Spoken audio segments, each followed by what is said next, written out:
Здравейте, приятели! Отново сряда. Второ интервю за деня. Този път пред погледа ни попадна централният защитник на набор 2012-2013, непробиваемият Стефан Гатев. Здравей, Стефане! Здрасти. Как си? Добре, супер. Би ли се представил с няколко думи пред нашите зрители? Аз съм Стефан Гатев, 2012 централен защитник играя за 2012-2013 и това е. Къде учиш? В българска школа. Едночасно училище. Как е положението там? Супер. Оценките? Била. Бива. Как намираш тренировките на Арес? Супер са. Значи работим много, подготвяме се за полусезона, който идва, т.е. довършваме сезона и се приготвяме за него. Супер са тренировките, много са изморителни и това.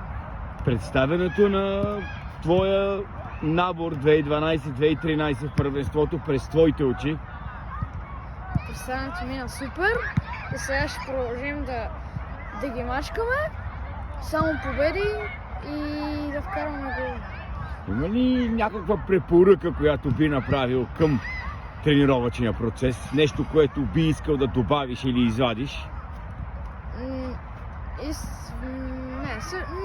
Нищо не. Добре, сега къде е Стефан след 10 години? Надявам се някъде извън България, Англия или Испания и да се надяваме да се Ако случи. попаднеш в Англия, отбора ще бъде?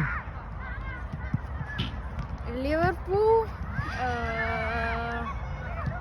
и като цяло дори, само Ливърпул, но и други. Ама не знам кои други. Само Ливърпул. В Испания? Испания, Реал Мадрид. Реал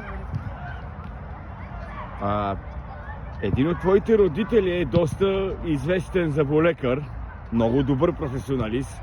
Имаш ли влечение към медицината или Не, абсолютно. никакво? Футбол е футбол. Да. Футбол до край. Да. Би ли пожелал нещо на нашите зрители, които те гледат за предстоящите празници? Остават броени часове, докато излезнете ваканция. Бих пожелал весели празници, изкарайте си хубаво, бъдете живи и здрави и това е. Добре, благодаря ти много за това интервю. За нищо. Това беше всичко от нас за сега.